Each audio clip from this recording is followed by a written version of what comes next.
Assalamualaikum warahmatullahi wabarakatuh. Berjumpa kembali bersama saya Andika Prasetya di Chem Studio.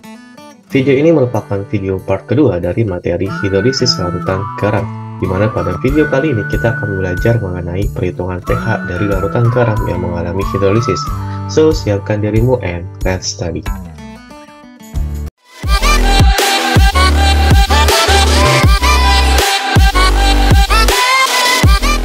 Pada video kali ini kita akan melanjutkan pembahasan mengenai materi hidrolisis larutan garam, di mana pada video part pertama kita sudah belajar mengenai jenis-jenis hidrolisis, jenis-jenis garam, dan juga reaksi hidrolisis.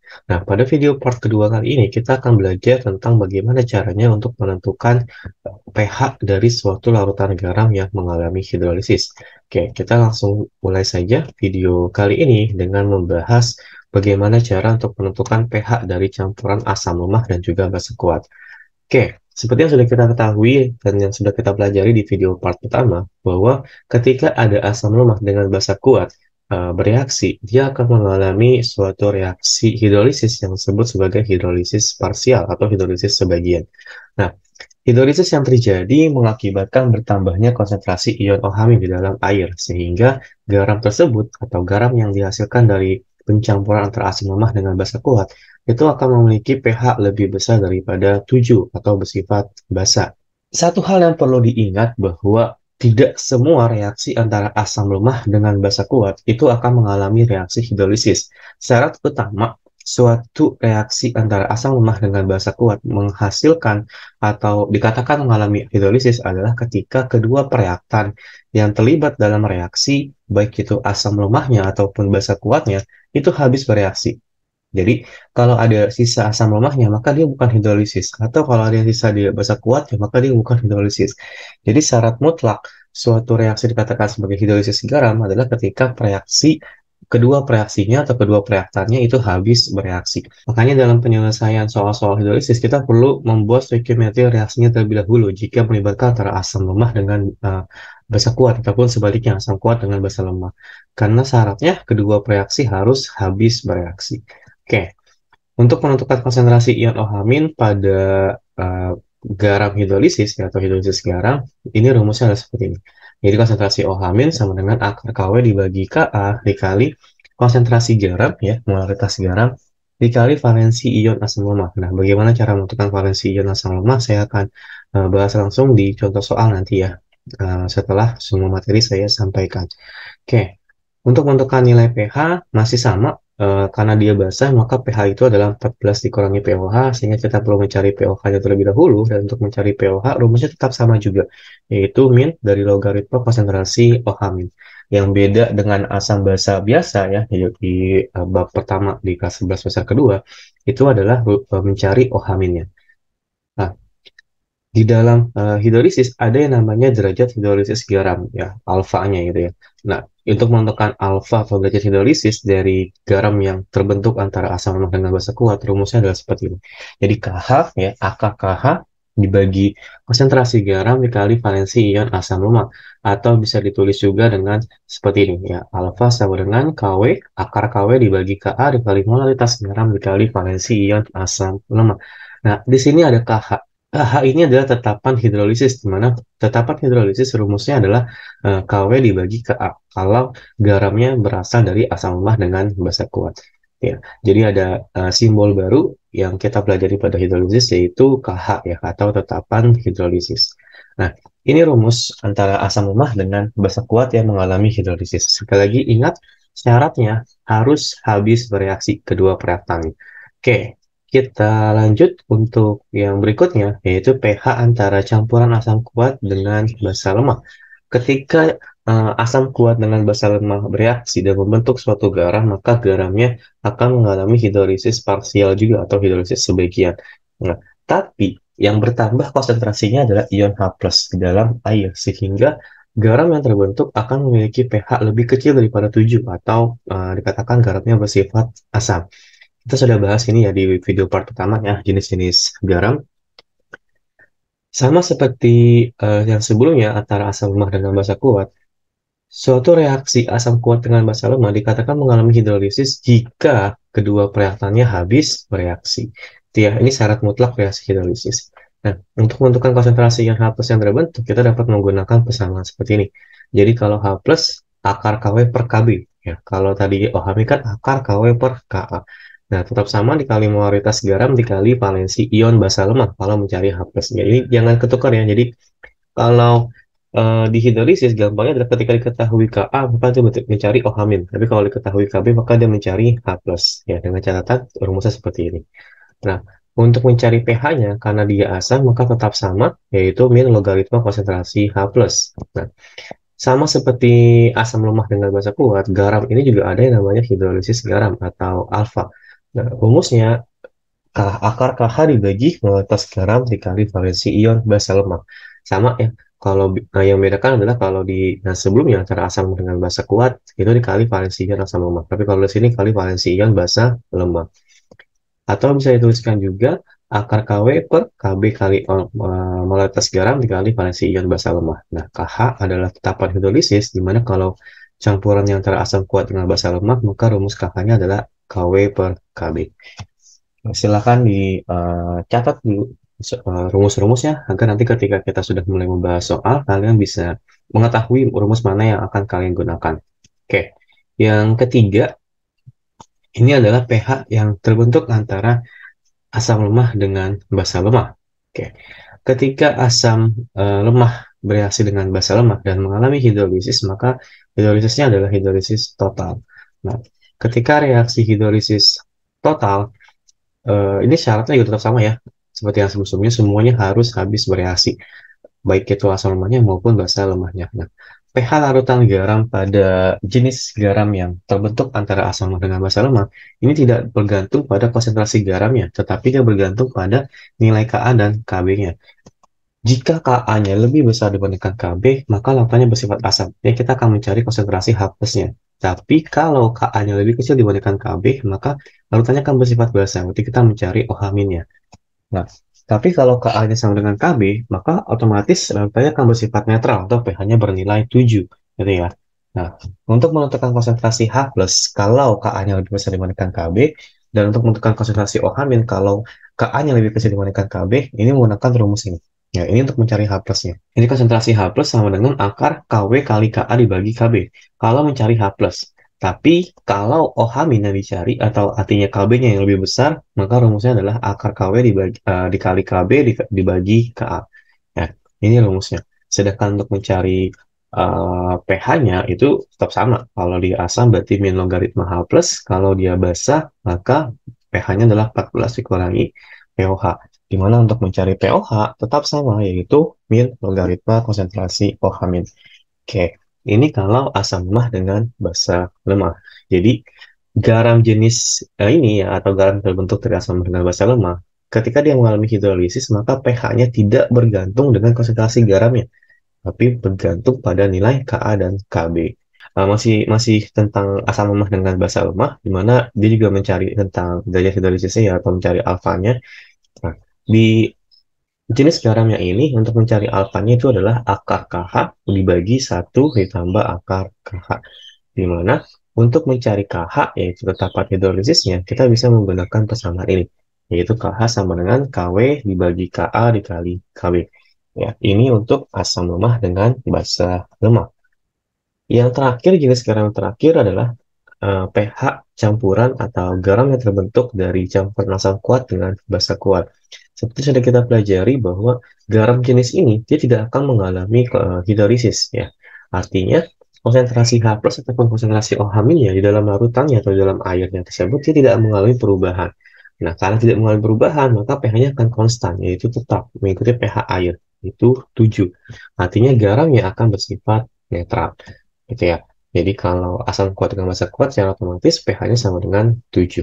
Oke, kita mulai coba bahas beberapa contoh soal ya. Saya akan hadirkan 9 contoh soal. Mungkin nanti saya menyarankan beberapa kalian kerjakan terlebih dahulu, dan kalian bisa lanjut menyaksikan videonya kalau sudah mengerjakan soalnya, agar kalian bisa menyamakan jawabannya apakah sudah sama atau belum. Oke, contoh soal yang pertama dulu. Nah, ini yang lumayan sering muncul ya soal-soal seperti ini. Jadi diberikan option beberapa option ya. Kalau SMA biasanya ada 5 option. Mana yang dikatakan dapat membentuk larutan hidrolisis atau larutan garam terhidrolisis gitu ya. Entah itu sebagian atau mungkin total, itu tergantung tipe soalnya dan sifatnya, apakah dia asam atau basa. Jadi contoh soal yang pertama ini, dia minta larutan garam berikut yang dapat membentuk hidrolisis parsial ya, atau hidrolisis sebagian dan bersifat asam. Oke, kita garis bawahi hidrolisisnya hidrolisis sebagian dan bersifat asam. Kalau hidrolisis sebagian, berarti kan dia pilihannya cuma dua ya, antara asam kuat dengan basa lemah atau asam lemah dengan basa kuat, kan gitu ya. Kalau dia mau hidrolisis sebagian. Karena kan kalau asam lemah dengan basa lemah, maka itu hidrolisis total, tapi kalau asam kuat dengan basa kuat, itu tidak terhidrolisis. Nah, dia mintanya yang bersifat asam. Yang bersifat asam itu adalah yang tersusun atas asam kuat dengan basa lemah. Nah, berarti kita fokusnya di sini aja. Ya, garam yang terbentuk dari asam kuat dengan basa lemah. Kita eliminasi satu-satu. Kalau yang opsi A, CH3COOH saja ini sudah asam lemah. Nah, makanya kenapa saya menyarankan di asam basa ya di awal bab semester 2 kelas 10, saya menyarankan kalian sudah mulai bisa menghafal mana asam kuat, mana asam lemah, ataupun mana asam kuat, mana basa kuat. Karena di sini nih pentingnya, di materi hidrolisis itu sudah sangat dibutuhkan. Kita tahu bahwa C3COH dia adalah asam lemah. Sedangkan dia butuhnya adalah asam kuat. Otomatis opsi A ini tidak memenuhi syarat. Dia tidak mungkin uh, menghasilkan garam yang terhidrolisis sebagian tapi bersifat asam. Gitu ya. Jadi tidak mungkin. Nah, kalau yang B, H2SO4 ini asam kuatnya oke, dengan 20 mili BaOH2. Nah, BaOH2 adalah basa kuat. Artinya untuk yang B ini asam kuat ditambah basa kuat. Asam kuat sama basa kuat saja itu sudah tidak mengalami hidrolisis. Jadi dia tidak akan tidak mengalami hidrolisis parsial gitu ya, karena dia tidak mengalami hidrolisis. Artinya ini sudah tidak mungkin. Nah, jadi kita bisa menggunakan cara cepat tanpa harus mencari satu-satu. Nah, untuk opsi C, CaOH2 basa kuat ya dengan HCl asam kuat. Nah, basa kuat direaksikan dengan asam kuat, tidak mengalami hidrolisis, artinya dia tidak mungkin. Nah, otomatis tinggal dikit dua opsi lagi ya antara D dengan E. Yang D, NH4OH dia adalah basa lemah, si HCl dia adalah asam kuat. Basa lemah dengan asam kuat. Kalau kita lihat di sini berarti dia memenuhi syarat ya. Nah, kita keep dulu nih. Dia memenuhi syarat karena basa lemah dengan asam kuat. Kalau yang E, HCN dengan NaOH. HCN ini adalah asam lemah. NaOH basa kuat. Campuran antara asam lemah dengan basa kuat, hidrolisis sebagian betul, tapi dia garamnya akan bersifat basa. Artinya dia tidak mungkin. Nah, artinya di sini, maka yang mengalami hidrolisis sebagian dan bersifat asam adalah opsi D, yaitu yang H4OH dengan HCl 0,1N. Nah, tapi ada kalanya di soal itu, jika kalian menemukan dua opsi yang mungkin gitu ya, antara asam kuat sama basa lemah nih, sama-sama asam kuat ditambah basa lemah. Maka yang harus kalian perhatikan adalah syarat yang kedua. Baik hidrolisis parsial asam atau hidrolisis parsial basa, syaratnya adalah kalau dia mau dikatakan sebagai hidrolisis, maka kedua reaksi harus habis. Gitu ya. Kedua reaksi harus habis bereaksi, entah itu asamnya ataupun basanya. Ini in case kalau kalian menemukan dua opsi yang memungkinkan itu ya jawabannya. Nah, kita coba contohkan di sini. Kan kita tahu jawabannya adalah yang D ya. Kita cara menentukannya adalah cari dulu mol reaksinya. Yang pertama berarti mol NH4OH. Kita lihat 20 mili, berarti rumusnya adalah molaritas dikalikan volume. Molaritasnya 0,1, volumenya adalah 20. Berarti molnya adalah 2 milimol. Ini NH4OH. Kemudian kita cari mol reaksi yang kedua, yaitu HCl. Rumusnya sama, M kali V. M-nya adalah 0,1 juga, dikali 20, maka molnya juga 2 milimol. Nah, sampai sini kita buat reaksinya, stoichiometri reaksinya. NH4OH direaksikan, ditambah dengan HCl, Menghasilkan apa? Menghasilkan H2O dan garamnya berarti yang saya sudah pernah bahas, H2O berasal dari H dan OH di sini, maka yang tersisa adalah NH4 dengan Cl. OH min 1, H itu adalah plus 1. Artinya NH4 satu paket agar biloxnya 0 berarti dia plus 1, Cl maka biloxnya min 1. NH4 plus dengan Cl min akan bergabung menghasilkan NH4Cl. Nah, kalau ada yang masih belum paham di sini, silahkan cek di video asam basa ataupun di video kalorimetri, karena saya sudah bahas di sana. Nah, di sini untuk menentukan reaksinya ya, kita lihat bahwa reaksinya sudah setara ya, NH4OH ditambah HCl menghasilkan H2O dan NH4Cl. Reaksinya sudah setara, maka kita buat mula-mula reaksi sisa. Ini ya, mula-mula NH4OH 2 milimol, ini 2 milimol, H2O karena dia produk, NH4Cl produk, berarti nilainya 0. Nah, kita lihat reaksi pembatasnya. Mula-mula dibagi koefisiennya. 2 dibagi 1, 2. 2 dibagi 1 juga 2. Karena hasilnya sama, maka kedua reaksi akan sama-sama habis bereaksi. Nah, 0 di sini ya. Berarti di sini 2, di sini 2. Nah, kedua reaksi habis bereaksi. Maka ini menunjukkan kalau mereka benar mengalami reaksi hidrolisis. Ya, karena basa lemah dengan asam kuat, maka hidrolisis parsial. Gitu ya. Jadi kalau salah satunya ada yang tersisa saja, misalkan di sini sisanya mau 0,5 ke, mau berapa, kalau dia tersisa, maka dia bukan hidrolisis. Karena syaratnya mutlak harus habis bereaksi. Ini untuk contoh soal yang pertama ya. Jadi harus dihafal jenis-jenis hidrolisisnya dan juga jenis-jenis antara asam kuat dengan basa kuat. Saya akan lanjut untuk tipe soal yang berikutnya, yaitu yang kedua. Oke, kita lihat untuk contoh soal yang kedua. Di sini hampir sama dengan soal yang pertama tadi, diberikan 5 opsi. Di sini adalah 5 senyawa atau 5 garamnya. Dan pertanyaannya adalah mana garam yang memiliki pH lebih besar dibanding 7. Artinya dia menanyakan mana garam yang bersifat basa ya, karena pH-nya lebih besar dibanding 7.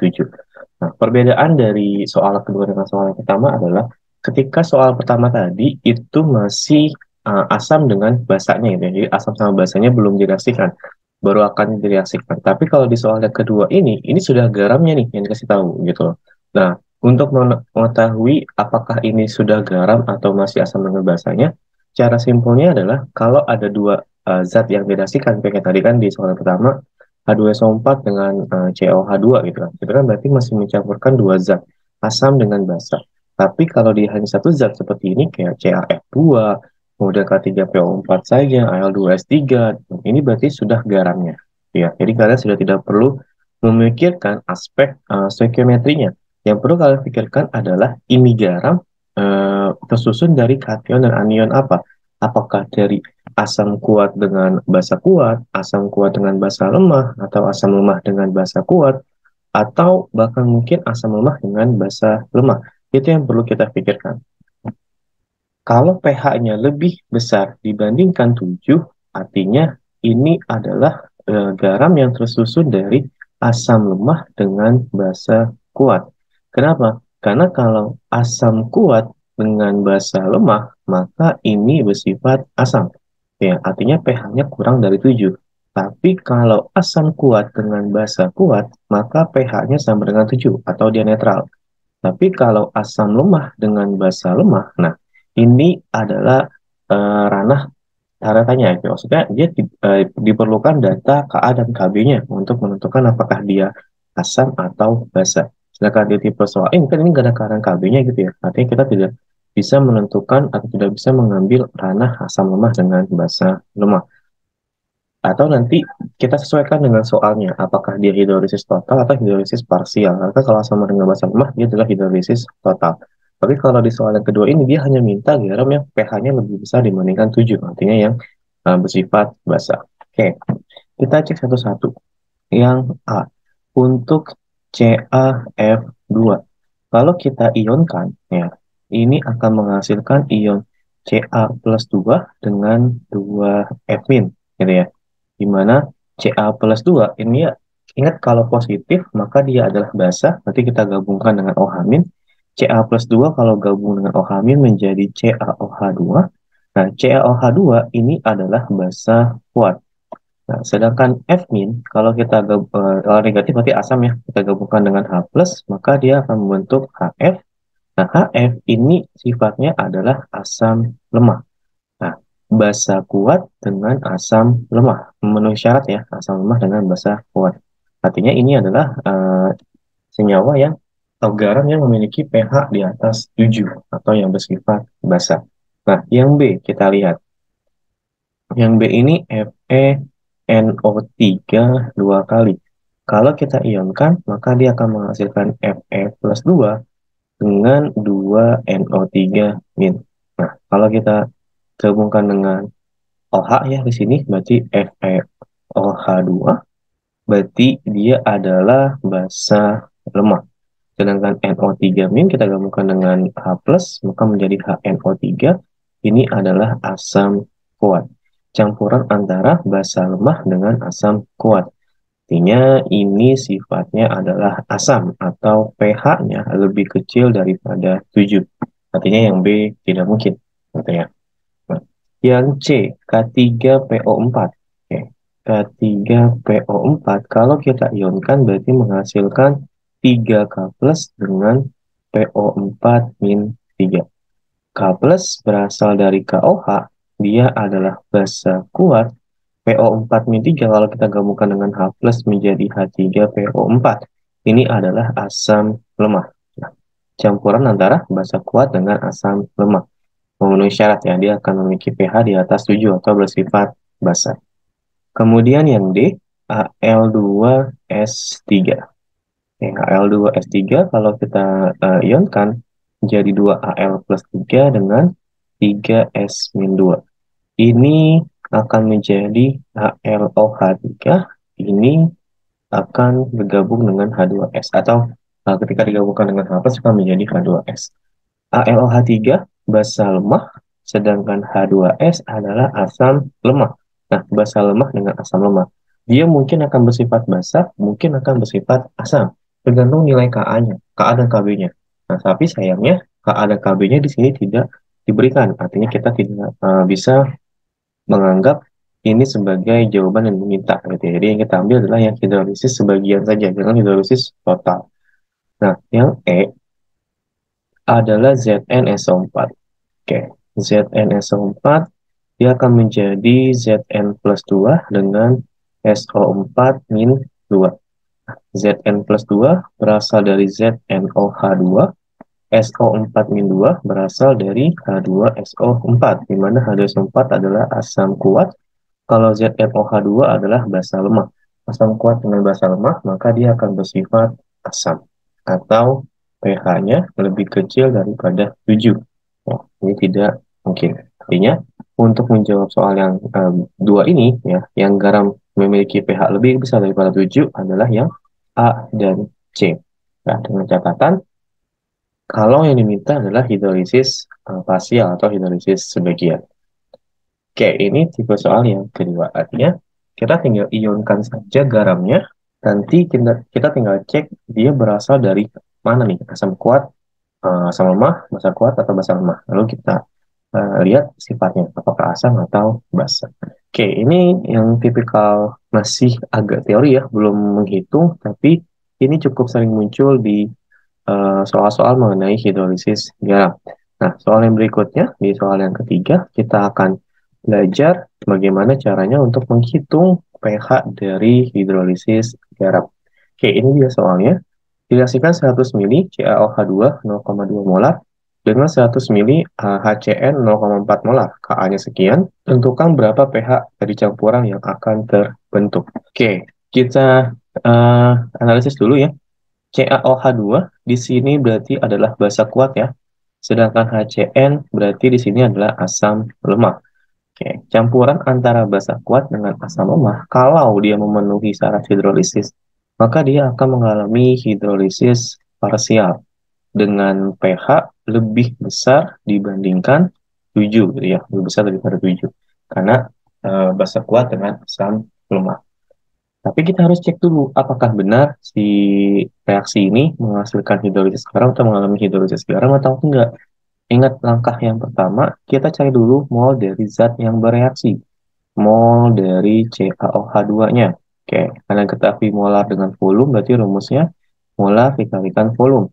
Berarti 100 dikali 0,2, yaitu 20 milimol. Oke, ini konsisten saja ya. Kalau kalian ingin menggunakan mili, volumenya dalam mili dari awal, maka gunakan terus volumenya dalam mili.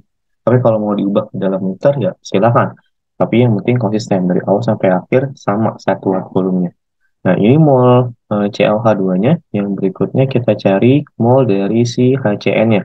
Yang diketahui sama volume dengan molar, berarti molar dikalikan volume juga, yaitu 0,4 dikalikan 100. Berarti 40 milimol. Oke, ini mol awalnya.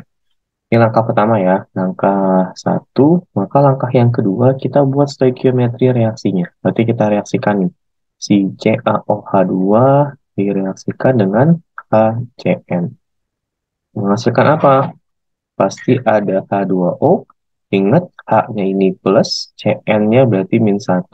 OH di sini min 1, karena ada 2, berarti kita kalikan 2.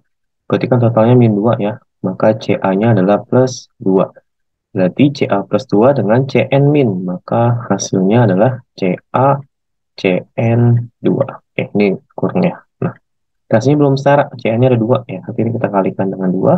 H-nya jadi ada 4. Ini kita kalikan dengan 2. Baru reaksinya setara. Oke. Nah, setelah reaksinya setara, maka kita buat stoikiometri reaksinya, yaitu mula-mula reaksi sisa. Oke, CaOH2 mula-mulanya adalah 20, si HCN mula-mulanya adalah 40. H2O, karena dia produk, maka 0 ya, nolnya. Kita bagi dengan koefisiennya untuk menentukan mana reaksi batasnya. 20 dibagi 1, 20. 40 dibagi 2, 20. Nah, hasilnya sama kan ya? 20, 20. Kalau hasilnya sama, maka keduanya sama-sama habis bereaksi. 20 kali berapa biar hasilnya 0? Ya, berarti dikurangi 20. 40 kali berapa biar hasilnya 0? Berarti dikurangi 40. Gitu ya. Nah, untuk mencari mol H2O dan CaCN2 yang bereaksi, kalian tinggal pilih saja salah satu. Mau CaOH2 boleh, mau HCN juga boleh. Misalkan saya mau menggunakan HCN saja. Berarti untuk mencari mol H2O-nya adalah koefisien dari H2O dibagi koefisien dari HCN. Berarti 2 per 2 dikali molnya HCN, 40. Jangan dicampur-campur ya, jangan mol H2O dibagi koefisiennya CaOH2 tapi dikalikan dengan mol HCN. Jangan, itu nggak boleh. Kalian tinggal pilih satu, mau CaOH2 berarti konsisten, pakai koefisiennya dia, pakai molnya dia. Tapi kalau mau pakai HCN, maka koefisiennya HCN dan molnya HCN juga. Gitu ya, yang penting konsisten. Jadi di sini adalah 40. Nah, ya, saya ambil contoh, si CaCN2 saya bandingkan dengan CaOH2. Berarti koefisiennya CaCN2 1, koefisiennya CaOH2 1. Jadi 1 per 1 dikali molnya si CaOH2, 20. Maka dia adalah 20. Ya, bebas ya, karena hasilnya akan sama saja. Yang penting konsisten. Kemudian ditambah, maka ini adalah 40, di sini adalah 20. Ini langkah yang kedua. Nah, langkah yang berikutnya, maka kita cari dulu konsentrasi garam ya. Molaritas dari garam. Garamnya siapa? Garamnya adalah CaCN2. Berarti kita cari molaritas dari CaCN2. Ingat, rumus molaritas adalah mol dibagi volume. Berarti molnya adalah 20 ya. Volumenya adalah volume total. Ketika asamnya dengan basanya sudah dicampurkan, berarti 100 ditambah 100, maka volumenya adalah 200. Berarti kalau kita bagi 1/10 ya, maka konsentrasinya adalah 0,1 molar. Nah, karena rumus mencari OH-, ya, saya masukkan ke dalam langkah yang kelima ya, karena nanti ada langkah yang keempat dulu. Tapi yang kita ketahui bahwa untuk mencari rumus mencari konsentrasi OH- di hidrolisis, karena dia bersifat basa ya, maka rumusnya adalah Kw dibagi Ka dikali konsentrasi garam, kemudian dikali valensi dari asam lemah. Ya. Nah, ini rumusnya kan ya. Oke. Nah, untuk mencari valensi asam lemah, saya akan ajarkan di contoh yang keempat. Kita lihat di sini, ya, garamnya kan CaCN2 gitu ya. Kalau kita ionkan, maka dia akan menghasilkan Ca plus 2 dengan 2 Cn-. Ca plus 2 dia adalah basa kuat ya. Tadi ya dari CaOH2 dia adalah basa kuat. Cn ini berasal dari HCN yaitu asam lemah. Berarti valensi asam lemah yang kita lihat adalah dia. Valensi asam lemah itu adalah koefisiennya. Koefisiennya berapa? Koefisiennya 2. Ya udah, berarti valensi asam lemahnya sama dengan 2. Gitu ya. Atau lebih mudah lagi adalah kalian tinggal lihat indeks dari ion asam lemah atau basa lemahnya. Di sini kan karena basa kuat dengan asam lemah, maka yang digunakan adalah valensi asam lemah ya. Jadi kan tinggal lihat aja. CaCN2, oh Cn-nya ada 2 nih, berarti valensi asamnya adalah 2. Gitu. Tapi kalau misalkan reaksinya adalah atau senyawanya adalah NaCN, misalkan gini. Oh, berarti Cn-nya kan ada 1 ya, nggak ada angka lagi, atau indeksnya adalah 1. Maka valensi asamnya adalah 1. Tanpa kalian membuat, apa namanya, reaksi ionisasinya, gitu ya. Bisa melihat dari indeks dari si ion asam lemahnya. Tapi berasal dari mana ya? Ini dari koefisien ion asam lemahnya. Ya, kita tinggal masukkan nih. Kw itu kan tetapan ya, jadi walaupun nggak diketahui di soal, nilainya selalu tetap yaitu 10 pangkat min 14. Ka-nya berapa? Ka-nya adalah 2 dikali 10 pangkat min 5 dikali konsentrasi garamnya tadi ini ya, 10 pangkat min 1, kemudian dikali valensi asam lemahnya berarti 2. Nah, ini kita coret ya, 2 dengan 2 kita coret. 10 pangkat min 14 bagi 10 pangkat min 5, 10 pangkat min 9, dikali 10 pangkat min 1, berarti akar dari 10 pangkat min 10, yaitu 10 pangkat min 5. Nah, kalau sudah dapat konsentrasi OH-nya, kita tinggal cari pOH-nya. Min log konsentrasi OH-, berarti min log 10 pangkat min 5, artinya 5. Maka untuk mencari pH-nya adalah 14 dikurangi pOH. 14 dikurangi 5 sama dengan 9. Kita punya pH dari campuran yang terbentuk dari pencampuran antara CaOH2 dengan HCN adalah sebesar 9. Oke, ini contoh yang pertama. Ya, step by stepnya silahkan dipahami terlebih dahulu. Untuk reaksi ionisasinya, saya sudah sempat jabarkan atau sempat jelaskan di video part pertama. Kita akan lanjutkan ke contoh soal yang keempat. Oke, contoh soal yang keempat. Oke, di sini ada sebanyak 50 mili HCl 0,1 molar dicampur dengan 50 mili NH4OH 0,1 molar. Jika Kb NH4OH-nya sekian, maka pH larutan campurannya adalah, tadi kita sudah bahas di contoh soal yang ketiga, step by step-nya sama persis dengan yang ketiga tadi ya, contoh soal yang ketiga. Saya sarankan stop dulu videonya, kalian kerjakan terlebih dahulu. Nanti jawaban kalian, kalau sudah kalian temukan, baru lanjutkan videonya dan kita samakan jawabannya, apakah sudah sesuai atau belum. Oke ya, jadi silakan kerjakan dulu.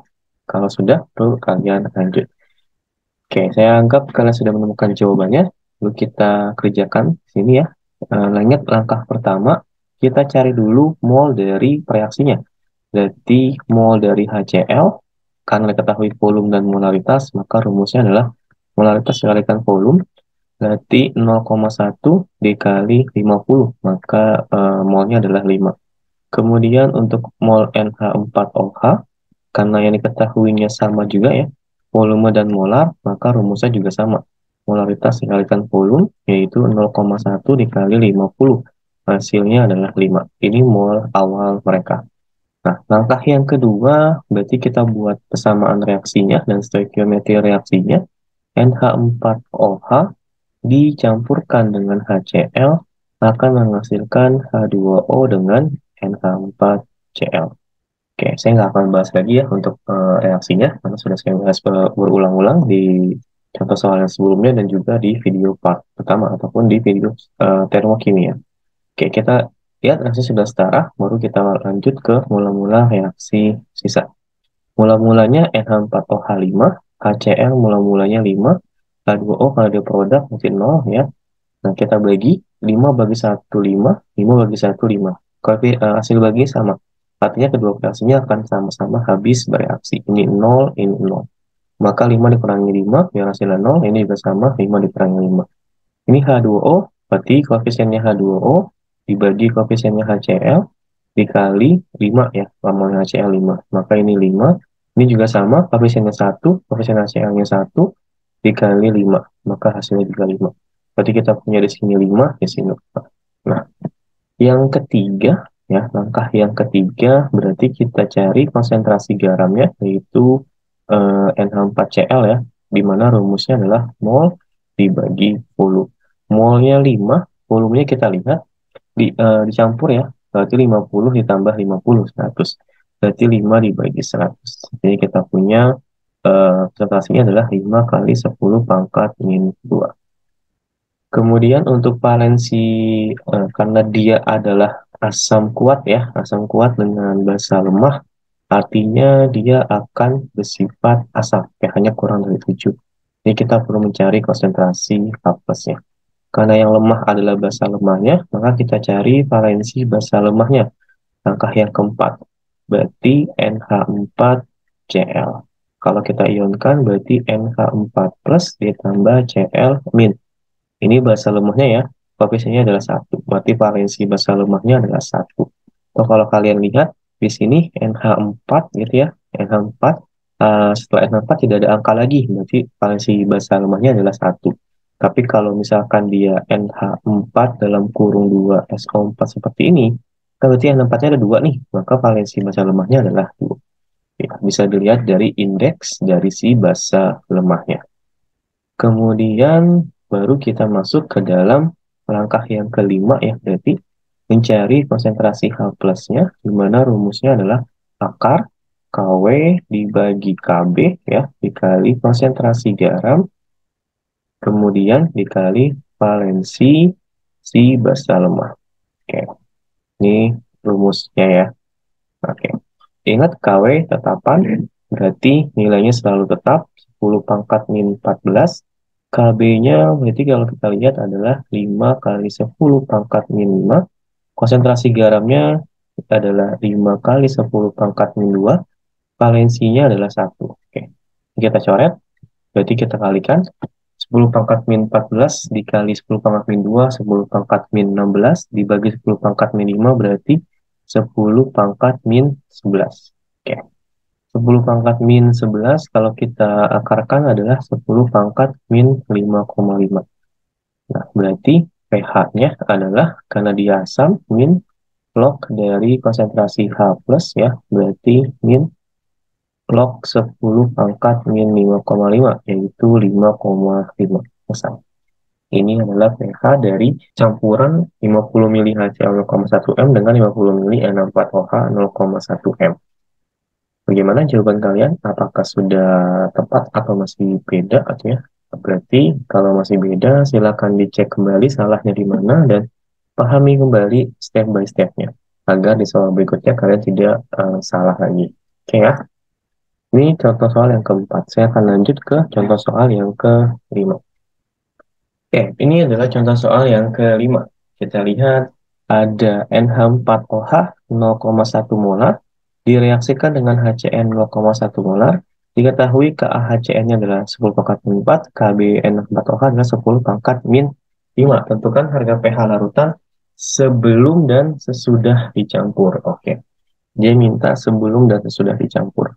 Kita lihat NH4OH 0,1 M memiliki Kb, maka dia adalah basa lemah. HCN 0,1 molar, dia memiliki Ka, artinya dia adalah asam lemah. Ingat, kalau campurannya antara basa lemah dengan asam lemah, maka konsentrasi atau pH-nya tidak dipengaruhi oleh konsentrasi garam, tapi dipengaruhi oleh Ka dan Kb-nya. Kalau kita lihat di sini, Ka-nya adalah 10 pangkat min 4, Kb-nya 10 pangkat min 5. Artinya, pada soal yang ini, Ka-nya lebih besar dibandingkan Kb. Berarti larutan ini bersifat asam. Gitu. Nah, untuk mencari H plusnya sesudah dicampur ya, ini hati-hati karena dia minta sebelum dan sesudah dicampur. Kalau yang sebelum ya, sebelum dicampur, artinya ini adalah pH dari masing-masing zatnya. pH NH4OH berapa, pH HCN berapa, karena sebelum dicampur. Nah, kita lihat, kalau NH4OH, karena dia adalah basa, berarti kita cari konsentrasi OH-nya. Ya, karena dia basa lemah, maka rumus OH-nya adalah Kb dikalikan N. Berarti di sini akar Kb-nya berapa? 10 pangkat min 5, M-nya adalah 0,1, berarti dikali 10 pangkat min 1. Berarti kita punya akar 10 pangkat min 6, yaitu 10 pangkat min 3. Kalau kita cari pOH-nya berarti min log dari OH minnya ya 10 pangkat min 3, artinya pOH-nya sama dengan 3, maka pH-nya 14 dikurangi 3 sama dengan 11.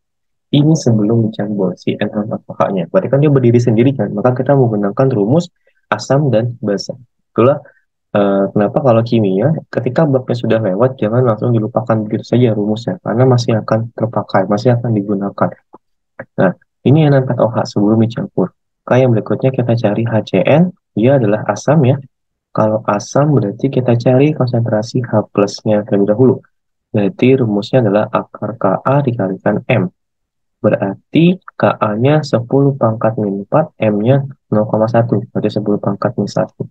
Berarti di sini kita punya akar 10 pangkat min 5. Berarti 10 pangkat min 2,5. Nah, pH-nya berarti min log dari 10 pangkat min 2,5. Artinya pH-nya adalah 2,5. Selesai. Ini sebelum kedua zat ini dicampur. Nah, kalau sudah dicampur, ya, setelah dicampur berarti kan campuran antara asam lemah dengan basa lemah, maka dia adalah hidrolisis total. Jadi tadi saya katakan, kalau Ka yang bisa dibandingkan Kb, maka dia sifatnya adalah asam. Jadi kita mencari konsentrasi H+. Rumusnya apa? Ya, kita ingat kembali. Kalau untuk mencari H+ di campuran asam dengan basa lemah, ya, maka rumus H+-nya adalah akar Kw dikalikan Ka dibagi Kb. Kita tinggal masukkan angkanya aja nih, ya. Jadi tidak dipengaruhi oleh konsentrasi sama sekali. Jadi walaupun nggak dikasih tahu volumenya, ya jangan panik, gitu. Nggak usah bingung. Ini volumenya mana? Kenapa nggak ada volumenya? Gimana cara mengerjakannya? Ya, nggak usah. Karena memang campuran garam ini tidak dipengaruhi oleh konsentrasi nilai pH-nya ya. Kw-nya berarti 10 pangkat min 14 dikali Ka-nya 10 pangkat min 4 dibagi Kb-nya 10 pangkat min 5. Berarti 10 pangkat min 14 dikali 10 pangkat min 4 jadi 10 pangkat min 18 per 10 pangkat min 5. Berarti 10 pangkat min 18 dikurangi 5, 13 ya. Artinya dia memiliki nilai 10 pangkat min 6,5. Karena dia H plus ya, pH, berarti langsung mencari pH-nya, min log konsentrasi H plus. Berarti min log 10 pangkat min 6,5. Artinya kita punya pH-nya adalah 6,5. Ini pH N4OH sebelum dicampur, pH HCN sebelum dicampur, dan ini adalah pH setelah kedua larutan tersebut dicampurkan.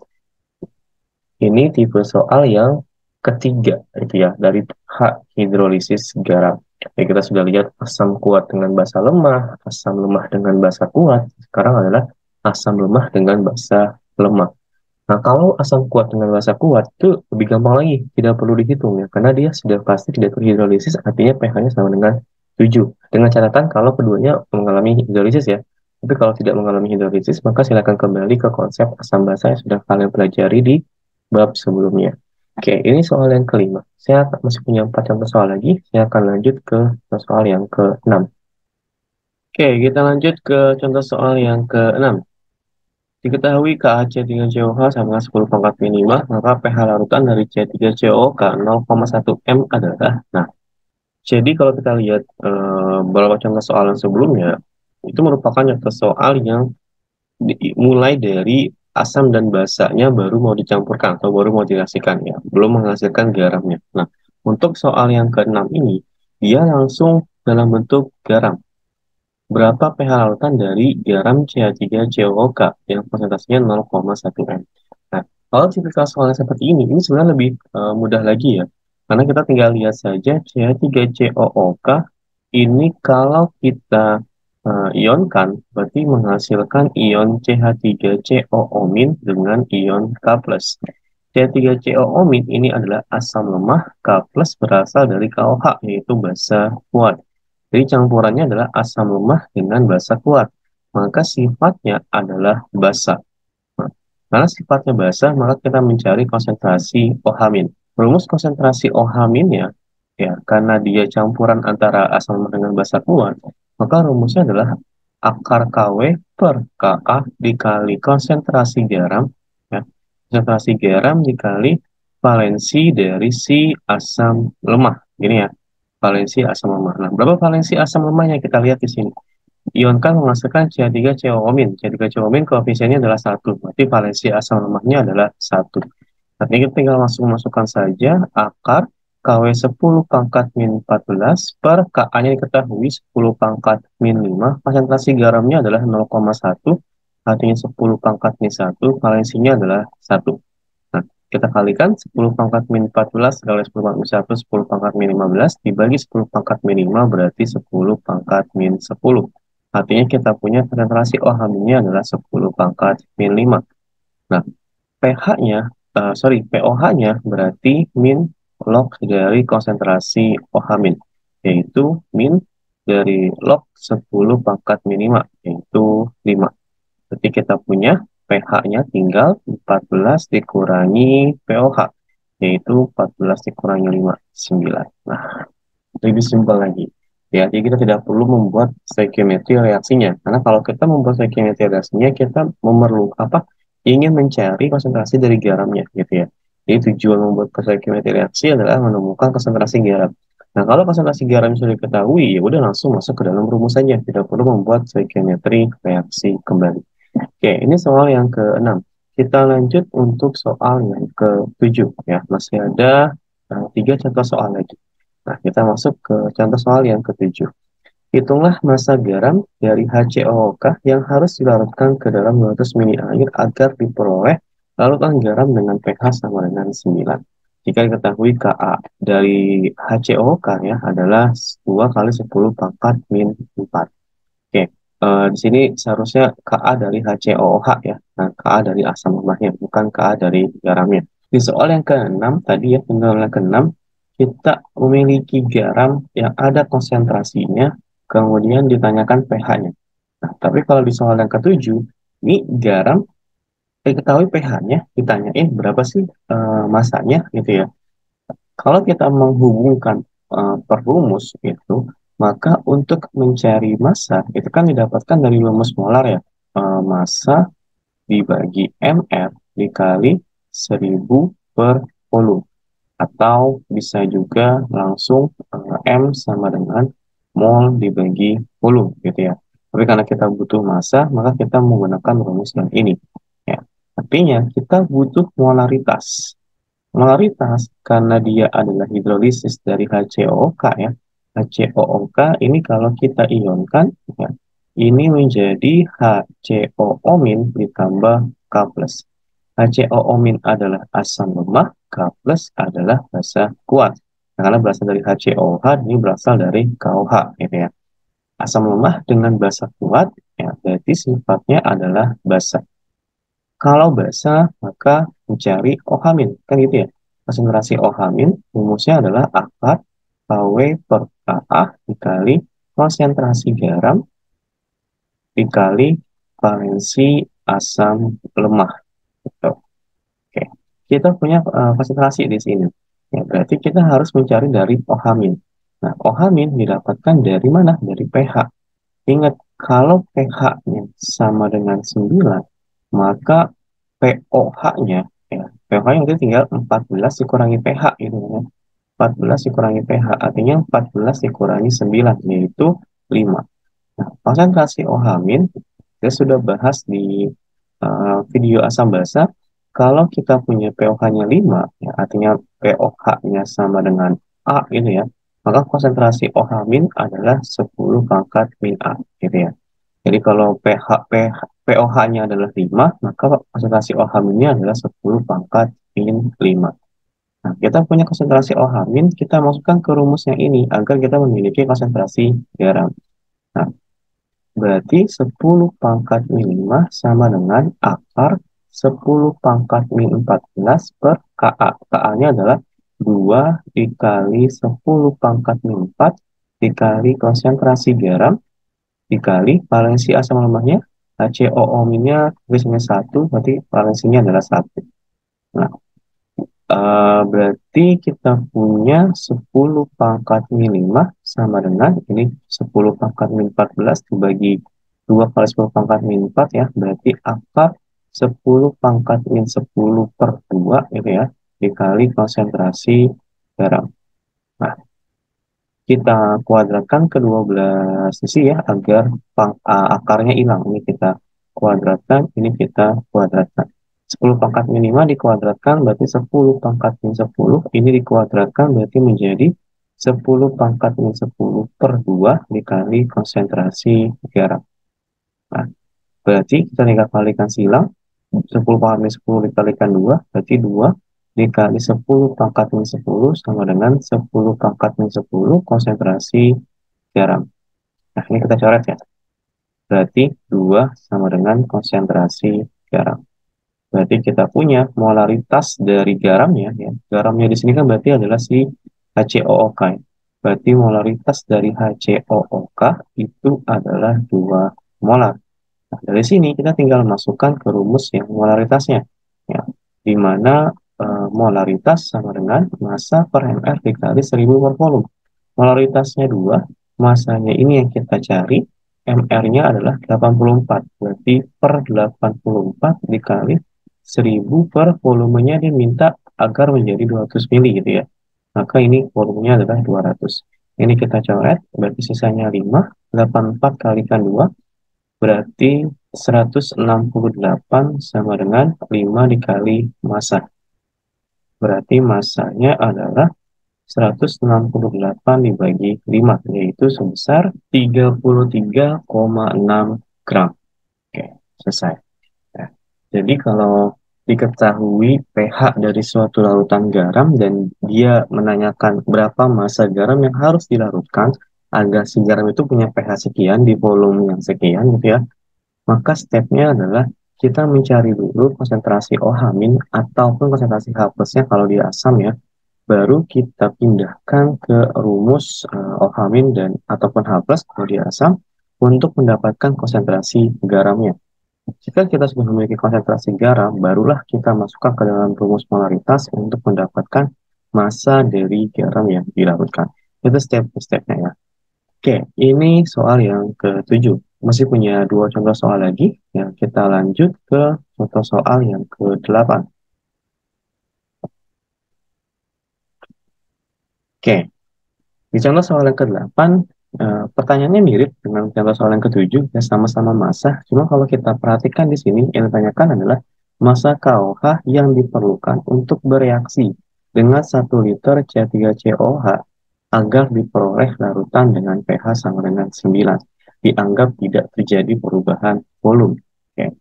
Artinya di sini dia sebenarnya adalah basah ditambahkan dengan asam.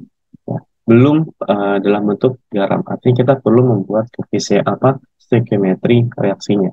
Nah, kalau kita buat stoikiometri reaksinya atau kita buat persamaan reaksinya, C3COOK ditambah dengan KOK, ini akan menghasilkan CH3COOK plus H2O. Ya. Kalau kita lihat reaksinya sudah setara ya. Nah, seharusnya kan step by stepnya adalah kita membuat mula-mula reaksi sisa seperti ini gitu ya. Nah, pertanyaannya adalah kalau untuk C3COH dia memiliki volume dan molaritas. Kita bisa mencari nih. Berarti untuk mol dari C3COH ya ini kan tinggal molaritas dikalikan volume. Molaritasnya 0,1, volumenya 1. Ya, berarti tinggal 0,1 dikali 1.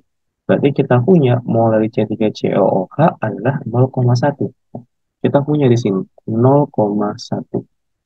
Nah, KOH-nya berapa? KOH yang ditanyakan adalah massa. Massa yang diperlukan. Berarti dia molnya berasal dari massa.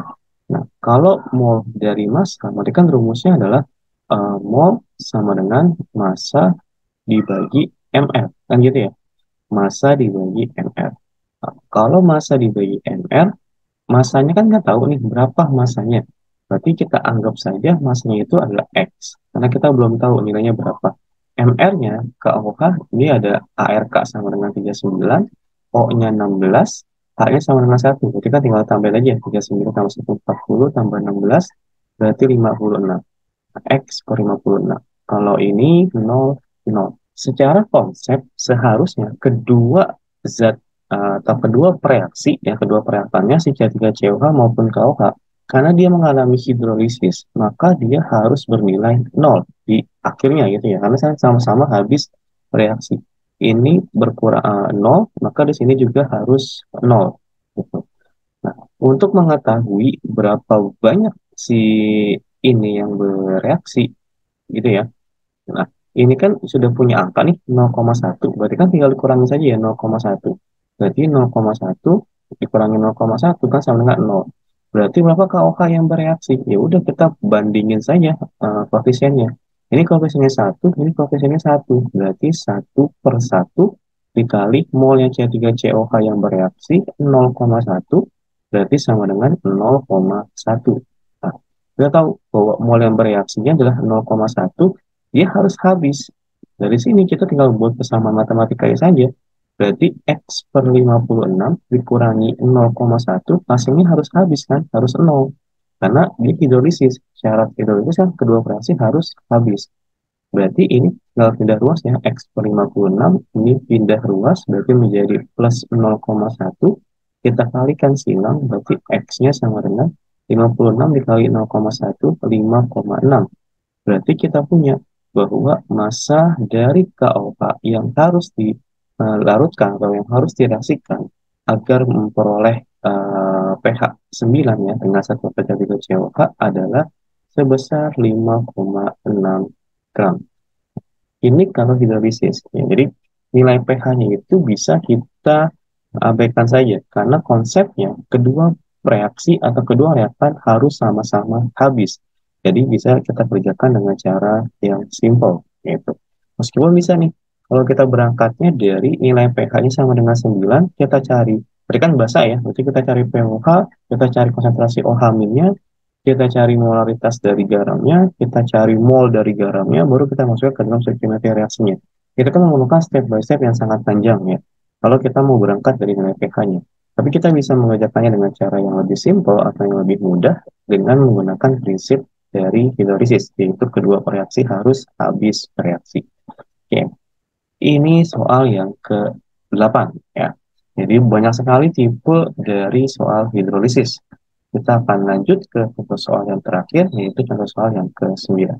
Di contoh soal yang ke-9 atau contoh soal yang terakhir, ada 500 mili larutan CaCO2 terhidrolisis sebesar 0,2%, KaCO2 sekian, maka berapa pH dari larutan tersebut? Oke, kalau kita lihat lagi ya, ketika ada zat yang tidak ada H dan tidak ada OH-nya gitu ya, maka dia adalah zat garam, bukan lagi asam dengan basa. Atau tadi di awal saya sudah katakan ketika ada dua reaksi direaksikan, maka itu adalah asam dengan basa. Jadi kita perlu membuat stoichiometry reaksinya. Tapi kalau hanya satu zat saja, maka dia sudah garamnya. Jadi kita tidak perlu membuat stoichiometry reaksinya. Nah, di sini si garamnya terhidrolisis sebesar 0,2%. Nah, kalau ada kata-kata terhidrolisis sebesar 0,2%, ada persen ya, maka di sini adalah alfanya atau derajat hidrolisisnya. Jadi seberapa besar atau seberapa banyak dia terhidrolisis.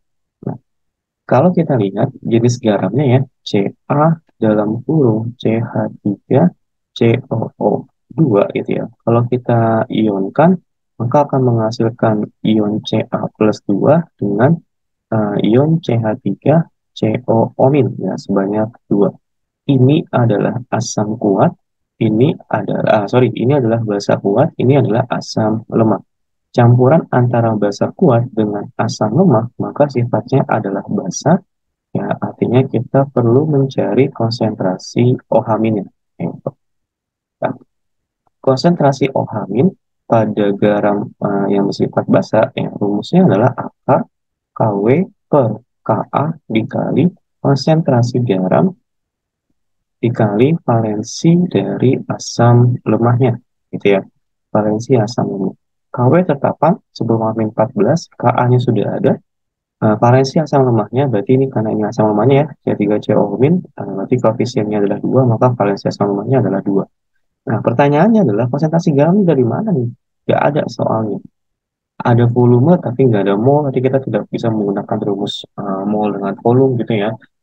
Berarti kita ambil dari rumus alfa atau derajat hidrolisis, di mana rumusnya kalau dia adalah asam lemah dengan basa kuat, maka rumus alfanya adalah akar KW per Ka dikali konsentrasi garam dikali valensi asam lemah. Gitu ya. Ini ya. Jadi akar KW dibagi Ka dikali konsentrasi garam dikali valensi asam lemah. Alfanya 0,2%. Ingat ya, 0,2% berarti 0,2. Ini saya pisahkan dulu. 0,2 per 100 sama dengan akar KW-nya 10 pangkat min 14 per Ka-nya adalah 1,25 kali 10 pangkat min 6 kali konsentrasi garam, ya, karena belum tahu berapa, dikali valensi asam lemahnya adalah 2.